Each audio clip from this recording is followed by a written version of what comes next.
پچھلے ایپیسوڈ میں ہم نے دیکھا کہ رسول اللہ صلی اللہ علیہ وسلم اپنے صحابہ کے ساتھ مدینہ سے روانہ ہوئے اور اپنی حکمت عملی سے گھٹافن قبیلے کو خیبر کی مدد کرنے سے روک دیا۔ اب وقت آ چکا تھا اس صبح کا جو خیبر کی تقدیر بدلنے والی تھی۔ صبح خیبر، رات کا اندھیرا بھی پوری طرح ختم نہیں ہوا تھا، ہر طرف خاموشی تھی۔ رسول اللہ صلی اللہ علیہ وسلم کی عادت تھی کہ اگر کسی بستی کے پاس رات کو پہنچتے تو صبح ہونے سے پہلے حملہ نہ کرتے۔ فجر کا وقت ہوا، اللہ کے رسول صلی اللہ علیہ وسلم نے اپنے رب کے حضور نماز ادا کی۔ نماز کے بعد مسلمان انتظار کرتے رہے جب تک روشنی پھیلنا شروع نہ ہو گئی۔ دوسری طرف خیبر کے لوگ روز کی طرح اپنے کھیتوں کی طرف نکل رہے تھے۔ کسی کے کندھے پر بیلچا تھا، کسی کے ہاتھ میں ٹوکری اور کسی کے ساتھ اس کے جانور۔ انہیں بالکل اندازہ نہیں تھا کہ آج کی صبح ان کی زندگی کی سب سے بڑی صبح ثابت ہونے والی ہے۔ جیسے ہی ان کی نظر مسلمان کی فوج پر پڑی، چہروں کے رنگ اڑ گئے اور وہ زور زور سے چلائے، محمد واللہ محمد اپنی فوج کے ساتھ آ گئے۔ اسی وقت رسول اللہ صلی اللہ علیہ وسلم نے بلند آواز میں فرمایا، اللہ اکبر، خیریت خیبر، اللہ سب سے بڑا ہے، خیبر تباہ ہو گیا۔ پھر آپ رسول اللہ صلی اللہ علیہ وسلم نے قرآن کی یہ آیت تلاوت فرمائی، جب ہم کسی قوم کے میدان میں اترتے ہیں تو ان لوگوں کی صبح بہت بری ہوتی ہے جنہیں پہلے ہی خبردار کیا جا چکا ہو۔ یہ واقعہ انس بن مالک رضی اللہ تعالیٰ عنہ سے صحیح البخاری میں روایت ہے۔ یہود قلعوں میں بند ہو گئے۔ رسول اللہ صلی اللہ علیہ وسلم کی آمد کی خبر بجلی کی طرح پورے خیبر میں پھیل گئی۔ یہودی اپنے مضبوط قلعوں کے اندر پناہ لینے لگے۔ ان کا بھروسہ ان کے ہتھیاروں سے زیادہ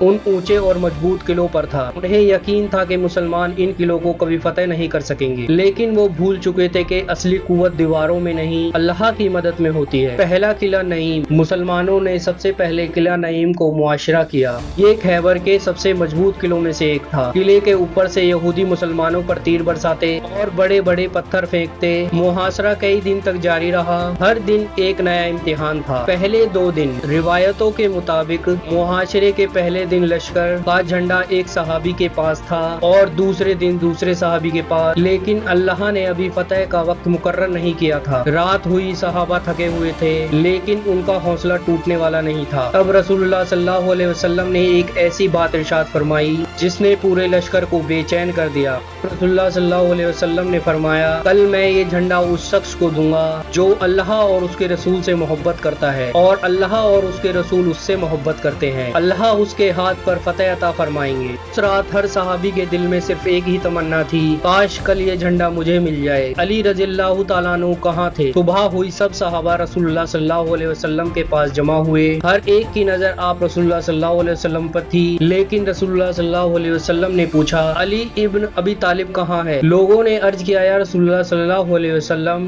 کی آنکھوں میں درد ہے۔ آپ رسول اللہ صلی اللہ علیہ وسلم نے فرمایا، انہیں بلاؤ۔ حضرت علی رضی اللہ تعالیٰ عنہ کو لایا گیا۔ ان کی آنکھیں اتنی تکلیف میں تھی کہ دیکھنا بھی مشکل تھا۔ رسول اللہ صلی اللہ علیہ وسلم نے اپنا مبارک لعاب تھوک ان کی آنکھوں پر لگایا اور اللہ سے دعا کی، معجزہ دیکھیے۔ حضرت علی رضی اللہ تعالیٰ عنہ کی آنکھ فوراً ٹھیک ہو گئی جیسے انہیں کبھی تکلیف ہوئی ہی نہ ہو۔ جھنڈا حضرت علی رضی اللہ تعالیٰ عنہ کو ملا۔ اس کے بعد رسول اللہ صلی اللہ علیہ وسلم نے اسلامی لشکر کا جھنڈا حضرت علی رضی اللہ تعالیٰ عنہ کے ہاتھ میں دے دیا۔ حضرت علی رضی اللہ تعالیٰ عنہ نے پوچھا، یا رسول اللہ صلی اللہ علیہ وسلم، کیا میں ان سے اس وقت تک لڑوں کہ جب تک کہ مسلمان نہ ہو جائیں؟ رسول اللہ صلی اللہ علیہ وسلم نے فرمایا، آرام سے آگے بڑھو، جلد بازی مت کرو، پہلے انہیں اسلام کی دعوت دو اور انہیں اللہ کے حقوق بتاؤ۔ اللہ کی قسم، اگر اللہ تمہارے ذریعے ایک شخص کو بھی ہدایت دے دے تو یہ تمہارے لیے سب سے قیمتی لال اونٹوں سے بھی بہتر ہے۔ یہ الفاظ ہمیں بتاتے ہیں کہ اسلام کا اصلی مقصد مال غنیمت حاصل کرنا نہیں ہوتا،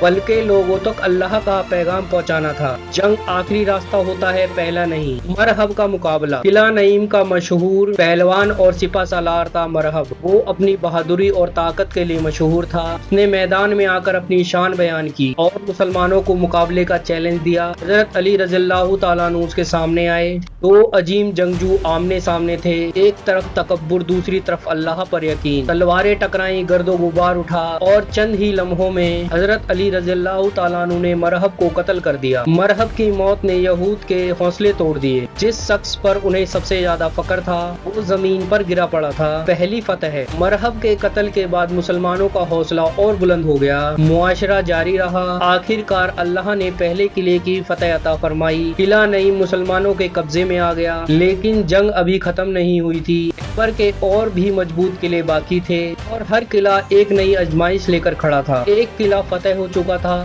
لیکن خیبر کی ابھی اصل طاقت ٹوٹنی باقی تھی۔ اگلے ایپیسوڈ میں ہم دیکھیں گے کیسے ایک ایک کر کے خیبر کے تمام قلعے مسلمانوں کے قبضے میں آ گئے، صفیہ بنت حویہ رضی اللہ تعالیٰ عنہ کا واقعہ کیا تھا، آخر یہود نے کس شرط پر صلح کی درخواست کی۔ اگر آپ کو یہ ویڈیو پسند آئی ہو تو لائک کریں، شیئر کریں، چینل کو سبسکرائب ضرور کریں۔ اللہ حافظ۔